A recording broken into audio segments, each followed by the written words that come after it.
Friends, ఇప్పుడున్న ప్రతి ఒక్కరికి పైసా అంటే ఎంత పిచ్చి, డబ్బు అంటే. ఒక పల్లెటూరులో ఒక ఆవిడ ఆ ఊరోళ్ళంతా నమ్మిచ్చి తన దగ్గర డబ్బులు అవన్నీ తీసుకొని ఒక చిట్టి పేరుతో తను వాళ్ళ డబ్బులన్నీ తీసుకొని ఇవ్వకుండా లాస్ట్కి అసలు ఏం జరిగిందో చూడండి. డబ్బు నా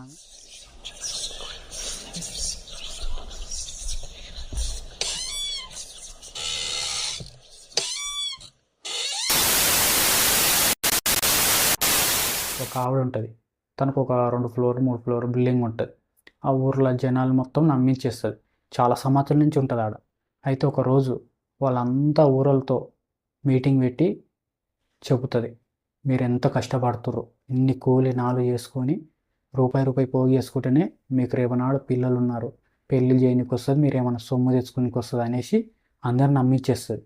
నమ్మించి వాళ్ళు కూడా అనుకుంటారు, అవు ఈమె చెప్పింది కరెక్టే కదా, మనం ఇట్లా అమౌంట్ జామ్ చేసుకుంటుంటే రేపు నాడు మనం ఏదైనా కొనుక్కోనికి వస్తుంది, ఇల్లు అయినా పిల్లల పెళ్ళి అయినా అని ఊరోళ్ళంతా ఆలోచించుకుంటారు. సరే అనేసి ఆమె ఉండి చెప్తుంది, నా దగ్గర చిట్టీలు ఉన్నాయి, చిట్టి కట్టండి, మీకు అవసరం ఉన్నప్పుడల్లా నేను మధ్యలో కావాలంటే కూడా లేపిస్తుంది ఇది అని చెప్పేస్తుంది. సరే అనేసి ఆ ఊరోళ్ళందరూ కలిసి నెల నెల కడుతూ ఉంటారు. ఒక ఆవిడ తన బిడ్డ పెళ్ళి పెట్టుకొని చిట్టి లేపమని ఆమెను అడుగుతుంది. ఆమె ఏమంటుంది, ఇస్తా, ఇంకా కొంత అమౌంట్ ఇవ్వాలి అది ఇది అనేసి ఒక వారం రోజులు టైం చెప్తుంది.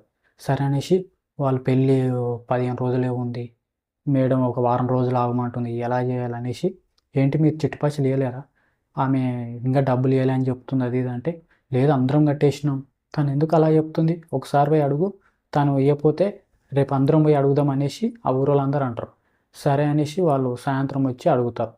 అడిగితే లేదు, కొంచెం పరిస్థితి బాగాలేదు, రేపు రాపు ఇస్తుంది ఇది అని చెప్పేస్తుంది.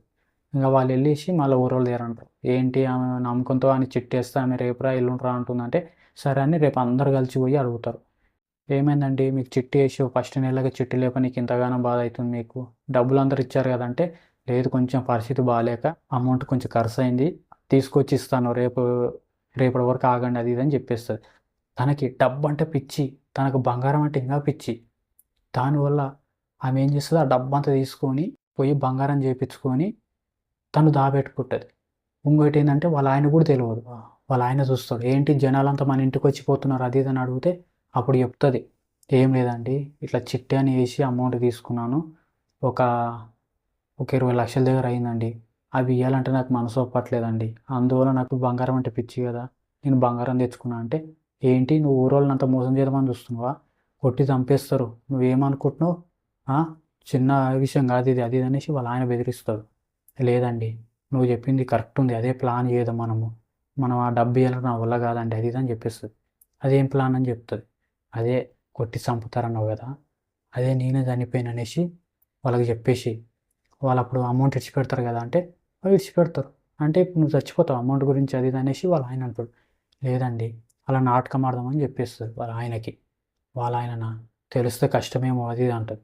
ఏం లేదు, నువ్వు ఇట్లా బయటకు పోతుంటే యాక్సిడెంట్ అయ్యి తన మూతి మొత్తం కుతుకపోయి గుర్తుపట్టకుండా అయిపోయింది అది ఇది అనేసి ఏడ్చుకుంటే చెప్పేయండి, ఎట్లా బాడీ వస్తుంది కదా ఆ బాడీకి మొత్తం పట్టి కట్టేసేయండి, వాళ్ళ ఊరోళ్ళు చూసేసి వెళ్ళిపోతారు కాబట్టి మనం ఆ బాడీ ఎవరితో కూడా గుర్తుపట్టరు అది అని చెప్పేస్తుంది. నువ్వేంటావు మళ్ళీ రోజు ఇట్లా తిరిగేదంటే, లేదండి వాళ్ళకు దెయ్యం అయ్యి తిరుగుతుందని చెప్పండి, ఆ దెయ్యంతో కూడా మనం నైట్ పూట ఒక్కొక్కరి ఇంట్లోకి పోయి బంగారం డబ్బులు ఎంతున్నా మనం తీసుకొని రావచ్చు, అప్పుడు దెయ్యం కాబట్టి ఎవ్వరు ఏమనలేరు, భయంతో ఉంటారు కదా అది అనేసి వాళ్ళ ఆయన చెప్పేస్తుంది. ఇదైతే బాగుంది అనేసి వాళ్ళ ఆయన వెళ్ళి ఒక డెడ్ బాడీ తీసుకొని వస్తాడు. తన ముఖాన్ని మొత్తం క్లాత్ చుట్టించుకొని తెచ్చేసి ఆడ కూర్చొని ఏడుస్తూ ఉంటారు. అప్పుడే ఊరోళ్ళకి చెప్పంగా ఊరోళ్ళు అందరికి వస్తారు. ఆ ఊరోళ్ళు ఉండి, ఏమైంది వాళ్ళ ఇంటి ముంగ లేదు, ఏడుపు సౌండ్ వినబడుతున్నాయి అది అంటే, మన చిట్టీలు వేసినాం కదా ఆమె చనిపోయిందంట అది ఇది అంటారు. ఓ అని అందరూ ఏడ్చుకుంటూ వస్తారు. వాళ్ళు ఆమెను జాలిపడి ఏడవరు, డబ్బు అంతా ఆమె దగ్గర ఉంది కాబట్టి వాళ్ళు బాధపడుతుంటారు. ఒక ఆమె పెళ్ళి ఆపుకుంటుంది, ఒక ఆమె పిల్లలు చదువుకొని ఇంకొకరేమో ఇల్లు కట్టుకుందామని, అంతమంది కలిపి ఆమె దగ్గర డబ్బులు పెడితే చనిపోయింది అనేసి అందరు బాధపడతారు. ఇంకా వాళ్ళ ఆయన్ని ఇంకా రోజు అది చేసేసి ఆమెను తీసుకెళ్ళి బూడ్ చేస్తారు. ఆమె ఇంట్లోనే ఉంటుంది.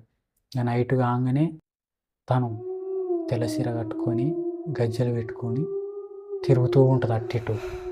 ఒక రోజు ఉండి ఎవరో చూస్తారు నైట్ పూట, ఏందో మన గల్లీలో తెల్లచీర కట్టుకొని గజలు కట్టుకొని తిరుగుతూ ఉందనేసి పొద్దున్న లేచి ఊరందరూ చెప్పేస్తాడు. చెప్పంగానే వాళ్ళందరూ ఉండి ఏంది ఇన్ని రోజులు ఏంది ఇప్పుడు ఏం తిరుగుతుంది అది అనేసి అందరు మాట్లాడుకుంటారు. నిన్న ఆమె చనిపోయింది కదా మన చిట్టీలు వేసిన దెయ్యమై తిరుగుతున్నట్టుంది అనేసి ఆ ఊరోళ్ళందరూ భయపడతారు. భయపడిపోయి వాళ్ళ ఆయనకి చెప్తారు, వాళ్ళ హస్బెండ్కి చెప్తారు. చెప్తే వాళ్ళ హస్బెండ్ కూడా అంటాడు, అవునమ్మా దెయ్యమైంది వచ్చి నా పీక మీద కూర్చొని పైసలు బంగారం అనేసి నన్ను చాలా చిత్రహింసలు పెడుతుందమ్మా.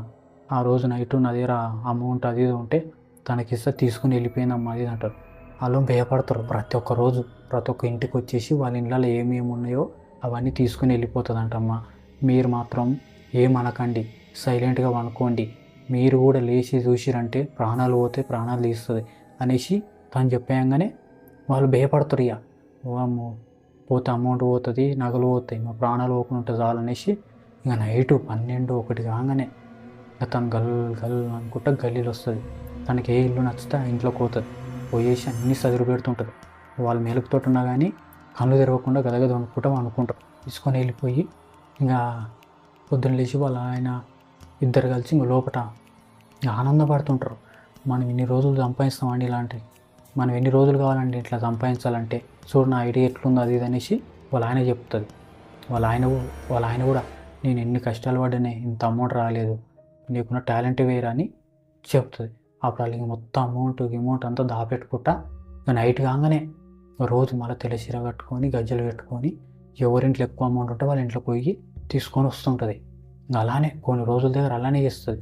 ఒకరోజు ఆమె దగ్గర చిట్టేసింది కదా పెళ్ళికి డబ్బులని, ఆమె ఇంటికి నైట్ వెళ్దామని ప్లాన్ వేసుకుంటారు వాళ్ళు. ఎందుకంటే పెళ్ళి కాబట్టి వాళ్ళ ఇంట్లో బంగారం బాగుంటుంది తెచ్చిపెట్టుంటారు. వాళ్ళ ఇంట్లో పోయినామంటే చాలా దొరుకుతుంది అనేసి ఆ రోజు ప్లాన్ వేసుకొని వాళ్ళ ఇంటికి వెళుతూ ఉంటుంది. వాళ్ళకి అర్థమైపోతుంది ఏ రోజో మా ఇంటికి వస్తుంది అనేసి వాళ్ళ బంగారం తీసి ఒక గుంత తోడి ఆ గుంతలో పెట్టి బూడిపేసి దాని మీదనే అనుకుంటారు. ఆ రోజు ఆమె ఆ ఇంటికి వెళ్తుంది ఒక దెయ్యంలాగా. ఆ ఇంటికి వెళ్ళి అన్ని సదరు పెడుతుంటుంది, ఏమి దొరకవు, తనకి బూలవుతుంటుంది. ఇప్పుడు మనం లేపి కూడా మా కిందని తెలుస్తుందేమో అనేసి వాళ్ళు భయపడతా ఉంటారు. ఎందుకంటే పెళ్ళి అయిపోతుంది, ఇప్పుడు ఉన్న డబ్బులు పెళ్ళికి లేవు, ఇది పెట్టకపోతే పిల్లని కూడా వేసుకోరు అనేసి వాళ్ళు మస్తు భయపడతారు. దానివల్ల వాళ్ళకు ఒక ధైర్యం వస్తుంది, ఎలాగైనా సరే పోతే మా ప్రాణాలు పోతాయి, నా బిడ్డనైనా మంచిగా ఉంటుంది అనేసి వైఫ్ హస్బెండ్ ఇద్దరు కలిసి లేచి కూర్చుంటారు. లేచి కూర్చొని చూస్తే అన్నీ సాపెడుతూ ఉంటుంది.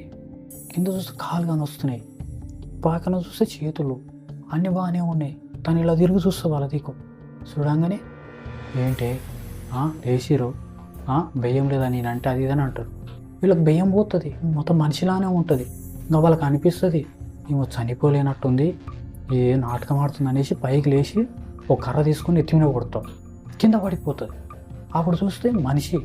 ఇంకా పొద్దున్న లేచి చెట్టు కట్టేస్తారు. చెట్టు కట్టేసి ఊరోళ్ళంతా వచ్చి ఇక్కడ పంచాయతీ పెడతారు. ఏంటి మీరు ఊరోళ్ళు అని చెప్పేసి మీ నమ్మకం మీద మీ దగ్గర చిట్టేస్తే నువ్వు చనిపోయినట్టు నాటకం ఆడి మా పశువులని తింటావా, మా పశువులు మొత్తం రూపాయి నుంచి ఇచ్చిన దగ్గర నేను వదలం అది అనేసి మొత్తం డబ్బులు ఫిల్ చేసుకుంటుంది. ఎవరెవరి ఇంట్లో తను తీసుకెళ్ళిపోయిందో డబ్బులు నగలు వాళ్ళకు డబల్ ఇప్పించేస్తారు. ఇంకా తనని జైలుకు పంపించేస్తారు. ఇది ఫ్రెండ్స్ స్టోరీ. మీకు నచ్చితే లైక్, షేర్, కామెంట్ చేయండి. మళ్ళీ మంచి వీడియోతో మేము ముందుకు వస్తాం. అంతవరకు బాయ్.